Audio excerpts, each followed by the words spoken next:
Happy Tuesday, folks. I thought I would piggyback on our Monday Mortgage Minute on a Tuesday and talk a little bit more about maternity leave. So maternity leave falls into what's considered short-term disability, right?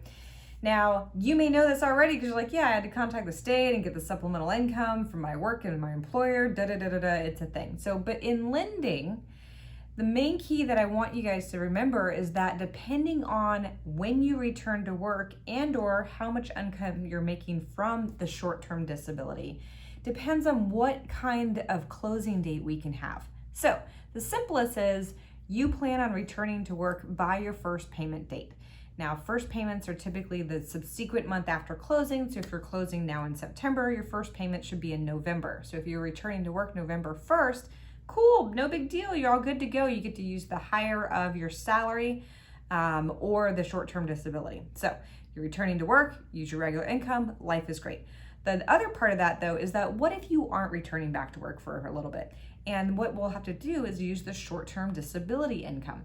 So typically in the state of California, you get paid about 70% of your base pay, not commission, not bonus, but your base pay. You get about 70% when you're on maternity leave. That is a general rule. There's so much more around it. Please talk to your HR provider. But if you can qualify on that income, cool.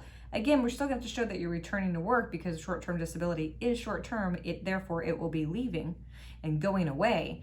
But that's the general idea there. Another question I always get from folks is, gosh, is that counted against me? Well, yes, it's the qualifying level because the income has to be shown when you're starting to make those payments. That makes sense. But let's say you had a baby last year in 2020 and therefore you didn't work for 6 months. That's not counted against you. That's taken into account. That also can explain why we see unemployment benefits on your tax returns. So if you're coming back in from maternity leave, family leave, paternity leave, or you're getting ready to go in one, there's different ways that we can construct the loan so you can still be able to qualify. Timing always counts. Let me know what I can do to help you or anyone else. Thanks for subscribing. Thanks for asking these questions. It's Austin at Homeowners Financial. Make it a great day.